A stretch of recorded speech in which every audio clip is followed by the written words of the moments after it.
बिस्मिल्लाहिर्रहमानिर्रहीम अस्सलाम वालेकुम मेरी यूट्यूब फैमिली किवें तुसीं सारे अल्लाह पाक तुहानूं हमेशा खुश रखे। अज जिहड़ी मैं तुहाडे नाल रैसपी शेयर करन लगी हाँ वो बड़ी ज़बरदस्त जी रैसपी हर घर च बनती है तो हर एक दा अपना अपना तरीका होंदा वे। आलू मटर वाले चावल, हाँ जी मैं बनाने लगी आलू मटर वाले चावल।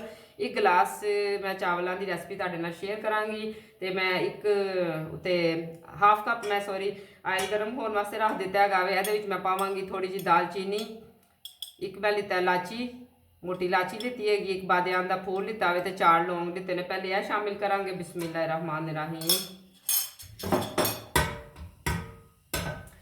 ये नाल ही जड़ा ना मैं एक प्याज शामिल कर दांगी बड़े साइज का। जरा एक प्याज लिता है मैं कट लिता है बिस्मिल्लाहिर्रहमानिर्रहीम।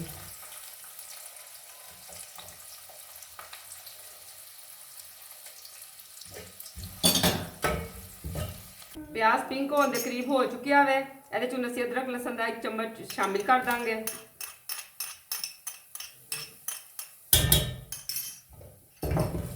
थोड़ा जिहा भुन देवांगे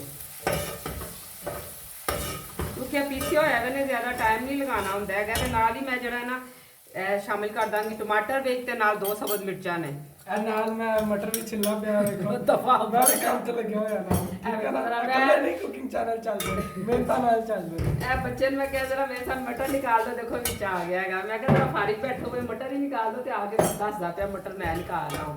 ऐसा कि टाइम हो गया सी ज़्यादा तो मैंने कहा तुम फारिग बैठे हुए मटर निकाल दो। उन्हें दस ही दिता तुहानूं मैनूं दस्सण की जरूरत ही नहीं है। थोड़ा जिहा पानी पावांगे कि टमाटर जरा नरम हो जाए। बिस्मिल्लाहिर्रहमानिर्रहीम।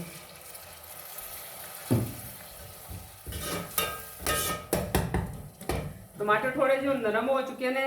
यह मैं 1 किलो मटर लिते हैं वो इन्ने सारे दाने निकले ने। हम शामिल करांगे बिस्मिल्लाहिर्रहमानिर्रहीम। यह तकरीबन 1 कप के करीब ने मटर के दाने जाडे वधिया नहीं निकले गए। 1 कप के करीब है ने। तो जरा चावलों च मटर अच्छे लगते हैं। तुसीं कहंदे होवोगे इतकम ना मसाले नहीं मजीद पाए गए। तुहानूं मैं दस्सिया है ना कि हर एक का जरा अपना स्टाइल हुंदा वे बनाउण दा। मैं कभी पहले नहीं मसाले पाए गए। 2 मैं बड़े साइज के आलू लिते हैं उन्होंने मैं कट लिता है। आलू ज़्यादा मोटे नहीं कट्टे गए फिर वो गलते नहीं है कच्चे रह जाते हैं। 2 आलू लै लिते हैं वो भी ये शामिल कर देंगे। उन्होंने 5 मिनट तक अच्छी तरह ना भुनांगे। इनू 5 मिनट हो चुके हैं तो ये मैं 1.5 चमची नमक की पा देवांगी। थोड़ा जिहा जीरा लिता वे, थोड़ा जिहा मैं लिता वे मिक्स मसाले का तो अद्धी चमची मैं सुरख मिर्ची लीती क्योंकि मैं सबज मिर्चा 2 पाई ने काफ़ी तेज़ ने और मेरी तबीयत सही नहीं है। डॉक्टर ने कहा मिर्च मसाले घट इस्तेमाल करने ने तो मसाले तुम अपनी मर्जी ना ज़्यादा कम कर सकते हैं। असं हूँ थोड़ा जिहा मिक्स कर देंगे। तुम कहते हो कि मसाले मैं बाद चो क्यों पाए ने तुहानूं मैं दसने की वजह की है। अगर असीं मसाले पहले पा दिए ना नमक चीज़ को गलन नहीं देंदा हैगा तो साडे मटर कच्चे रह जाने सी। और जो असीं चीज़ों को भुनिया भी ना कलर बड़ा प्यारा आलूआं दे उत्ते आ जांदा। अगर मैं डायरैक्ट मसाले च आलू पाती ना तो आलू सुरख सुरख हो जाने सन। वो खान लगे अच्छे नहीं लगते गए। आलूआं का एक अपना कलर होंदा जिहड़ा गोल्डन गोल्डन जिहा होंदा वे चावलों च बहुत खूबसूरत लगता है वे। हुण इस तरह का कलर आ रहा है। अगर मैं डायरैक्ट मसाले च पा देंदी फिर आलू बड़े सुरख जो हो जाने सन जिहड़े कि मैनूं बिल्कुल अच्छे नहीं लगते गए। तो पसंद तो अपनी अपनी होंदी। मैं तुहानूं इस वास्ते दसनी कि कुछ चीज़ों च मसाले पहले पैंदे ने कुछ बाद चों पैंदे गए। देखो माशाअल्लाह आयल निकल आया है इन्नी अच्छी तरह जी मैं बुनाई की है। हुण असीं इहदे विच मैं 1 गिलास पुराने चावलों का आधा घंटा पहले भिगो दिता होया वे।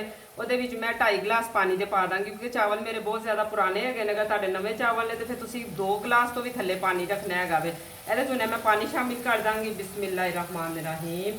चैनल पर नवे आए हो चैनल को सबसक्राइब जरूर करना। वीडियो अच्छी लगे इन्हूं लाइक करना, शेयर करना और सोहने सोहने कमेंट करने हरगिज़ ना भुलिया करो। तो बस हुण पानी गर्म हो जाएगा फिर ये चावल शामिल कर देंगे। पानी माशाअल्लाह अच्छी तरह गर्म हो चुकिया वे। ये हुण मैं चावल जोड़े ने मैं शामिल करन लगी हाँ। इहदा मैं पानी कढ़ लिता अच्छी तरह मैं धो के तो अद्धे घंटे वास्ते रख दिता सी। उन्हें सारे चावल ये पा देंगे बिस्मिल्लाहिर्रहमानिर्रहीम।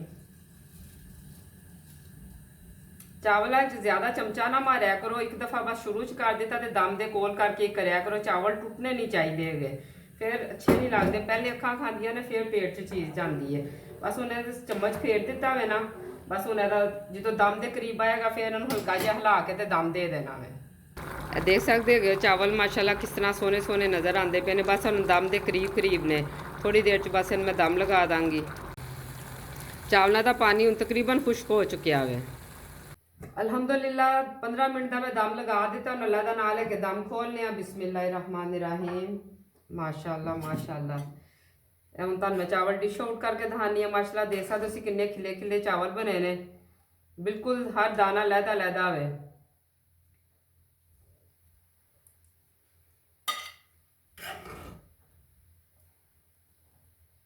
ਤੁਸੀਂ ਇਹ ਰੈਸਪੀ ਨੂੰ ਟਰਾਈ ਜ਼ਰੂਰ ਕਰਨਾ, ਤੁਹਾਨੂੰ ਇਨਸ਼ਾਅੱਲਾ ਬਹੁਤ ਜ਼ਿਆਦਾ ਮਜ਼ਾ ਆਏਗਾ। ਜੇ ਮਜ਼ਾ ਆਇਆ ਹੈ ਤੁਹਾਨੂੰ ਵੀਡੀਓ ਦੇਖਣ ਦਾ ਤੇ ਫਿਰ ਤੁਸੀਂ ਸਬਸਕ੍ਰਾਈਬ ਕਰਦੇ ਹੋਏ ਜਾਣਾ, ਔਰ ਵੀਡੀਓ ਨੂੰ ਲਾਈਕ ਜ਼ਰੂਰ ਕਰਿਆ ਕਰੋ, ਸੋਹਣੇ ਸੋਹਣੇ ਕਮੈਂਟ ਵੀ ਕਰਿਆ ਕਰੋ।